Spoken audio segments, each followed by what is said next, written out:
Sanibonani. Iyanibingelela yaManyanda Intokazi. Ngiyabonga kakhulu ngokungena ekhasini lami le-YouTube. Cela bandla bakuthi uyaqala ukungena, ungakhohlwa ukuciphiza u-like, ucommente, emese uyasubscribe. Kubona bonke abasebangeseka, ngibonga kakhulu. Isandla sedlula ikhanda. Kanti-ke nalo udaba engiza nalo ngaso lesikhathi, udaba lasis uNathi uLibe Lizongeza kunevidiyo yakhe iLibe Lizongeza laphana ey'nkundleni zokuxhumana lapho khona avele wabhadlaza khona indaba ethenda laphana uSomizi Mhlongo.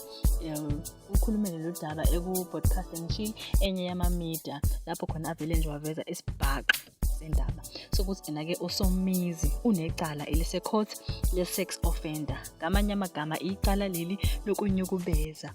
UNathi-ke uvele wayibhadlaza indaba waveza nokuthi umkhwenyana wakhe laphayana uSomizi uMohale ayeshade naye kudala wayengamqambile amanga uma ngabe-ke eveza laphayana iy'ndaba zokuthi ena-ke iy'nsolo zokuthi ena-ke uSomizi uyanyukubeza futhi ave enesikhwele esikhulu towards abangani baMohale. Kanti-ke uze washo laphayana uNathi ukuthi ena-ke le ndaba ningayigugula nesiqiniseko sokuthi vele ikhona futhi iyiqiniso.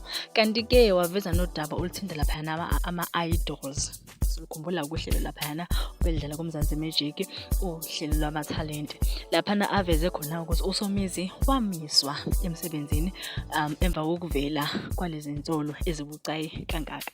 And uyasho nokusho ukuthi uNathi laphayana ukuthi akayena umngani noSomgaga futhi akakaze abomngani noSomizi, and uyasho ukuthi yena akayena umngani nabantu akabi umngani nabantu abangama-sex offender ngokusho kwakhe. Kanti-ke ningafisa ukwazi ukucabanga laphana ku-comment section ukuthi ngicabangani ngalelo daba, asihlangane khona nibe nobusuku obuhle.